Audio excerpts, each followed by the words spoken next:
Well, yes, Priya, this has been a historic peace agreement that was just signed between the United Liberation Front of Assam and the Government of India as well as the Government of Assam. This is a tripartite accord that has just been clinched, that just been signed at the Union Ministry of Home Affairs in New Delhi.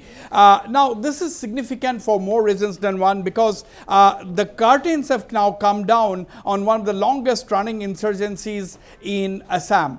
In fact, as we all know, the ULFA insurgency began on the 7th of April 1979. It is 4.5 decades already, and as we have seen the figures, about 10,000 people, 9,500 people have died in course of the ULFA insurgency during the past 4.5 decades. It all goes back to the meeting of 6 top ULFA leaders at the 𝗪𝗀𝗪𝗃, which is the famous Ahom amphitheater in 𝗪𝗪𝗪, where the United Liberation Front of Assam was formed with an aim of achieving a sovereign socialist Assam. And then as the movement gained momentum, as the people became aware of the ULFA movement, as they started one or few subversive activities, the police were on their trail and they had sneaked into Bangladesh. In Bangladesh, they were in touch with the Pakistani ISI and other agencies, where this was the happy hunting ground for the ULFA. They had several bases in Bangladesh. There were reports of going to the northwest frontier province, and where they had met Mujahideen leaders of the time like 𝗂𝗶𝗵𝗀 𝗪𝗀. Even the ULFA was said to have had links with the LTTE, that is the Liberation Tigers of Tamil Eelam, now defunct. And you know, even an LTTE delegation had come and met ULFA leaders at one of their secret rendezvous. So this was the history of the ULFA. So they were operating from Bangladesh, and when the heat was on them, the pressure mounted from the Bangladeshi authorities, the ULFA, which were already having a backup basis in the neighboring Himalayan state of Bhutan, they had crossed over into Bhutan. So Bhutan became then the headquarters of the United Liberation Front of Assam, from where they would launch hit and run strikes, and they would sneak into the jungles in Bhutan when the pressure on them was mounted. The first operation against the ULFA started in 1990. There was Operation Bajrang, that was followed by Operation Rhino. And when in 2003, the Bhutanese authorities and the Indian government came to an understanding that these rebels have to be evicted from there. In 2003, the operation started. That operation was codenamed Operation All Clear.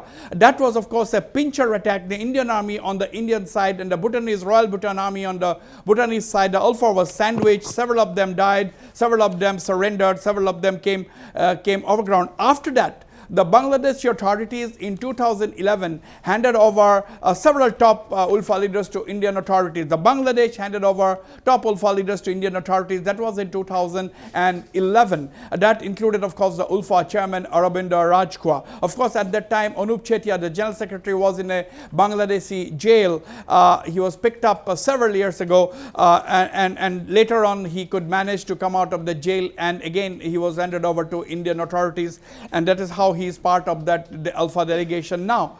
Now the big question is, from 2011 there were negotiations. The ULFA had negotiations, and that is the year 2011 when the ULFA split. The ULFA on one side agreed to talk to the Indian government. They came to be known as the United Liberation Front of Assam. They retained their original name, and the group which split under the leadership of 𝗪𝗏𝗪𝗏 𝗪𝗏, the elusive ULFA chieftain, that came to be known as the ULFA Independent.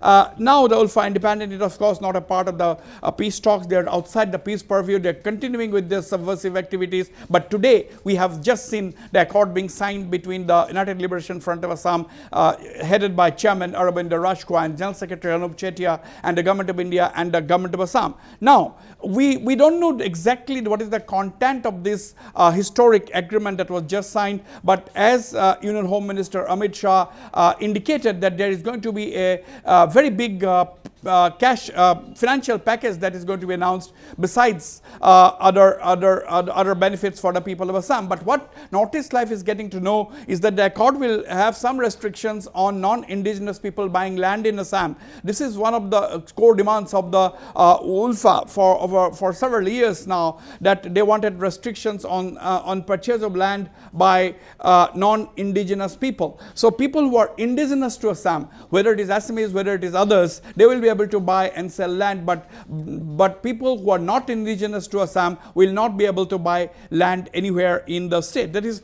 going to be likely to be one of the provisions that is contained in this code. Of course, we'll get to know about it in a short while, but that's what we are hearing right now. And apart from that, there will be more autonomy provided to some of the 6 tribes, Morans, Motoks and other tribes who have been demanding scheduled tribe status for a long time. Whether or not these communities have been granted scheduled tribes as part of this agreement, we don't know yet. But yes, this is also one of the things that is likely to one of the provisions that is likely to contain in the Assam Accord, in the ULFA Accord.